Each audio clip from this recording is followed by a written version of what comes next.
EQ എന്നുള്ള ബ്രാൻഡിലുള്ള ഒരു Bluetooth speaker കേട്ടോ. അത്യാവശ്യം നല്ല ക്വാളിറ്റി ഉള്ള, അതായത് നമ്മളിവിടെ സാധാരണ കാണാറുള്ള JBL ഒക്കെ ഡ്യൂപ്ലിക്കേറ്റ് ആയിട്ടുണ്ടല്ലോ, കോപ്പി ആയിട്ട് വരുന്നത്, അതുപോലെ ഒന്നല്ല. അത്യാവശ്യം നല്ല ബോർഡ് കാര്യങ്ങളൊക്കെ അതിനെക്കാട്ടും കുറച്ചും കൂടി നല്ലതാണ്. സ്പീക്കർ ആണെങ്കിലും കുഴപ്പമില്ല, ഡബിൾ സ്പീക്കറൊക്കെ ഉണ്ട്, സ്റ്റീരിയോ സ്പീക്കറൊക്കെ ഉണ്ട്. അപ്പോൾ ഇത് വന്നത് കംപ്ലീറ്റ് കത്തിപ്പോയിട്ടാണ്. ഓൾറെഡി ആരൊക്കെ ചെക്ക് ചെയ്താണ്, നമ്മുടെ കംപ്ലീറ്റ് IC കത്തിപ്പോയിട്ടുണ്ട്. അപ്പോൾ ഇതൊക്കെ ഈ IC ആംപ്ലിഫയറിൻ്റെ ICയും ഈ കൺട്രോളർ അല്ലാത്ത ബാക്കിയൊക്കെ IC കത്തിയതായിട്ട് ഞാൻ കാണുന്നുണ്ട്. അപ്പോൾ ഇതൊക്കെ കത്തിപ്പോകാൻ പ്രധാനമായിട്ടുള്ള കാരണം ഈ പറ്റ ലോക്കൽ ചാർജർ ഉപയോഗിച്ചിട്ടാണ്.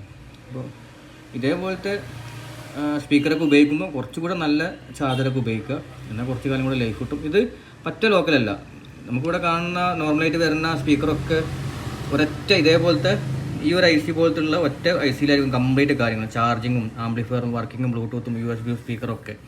പക്ഷേ ഇതല്ല, കുറച്ചും കൂടി മെച്ചപ്പെട്ട നല്ലൊരു ബ്രാൻഡാണ്.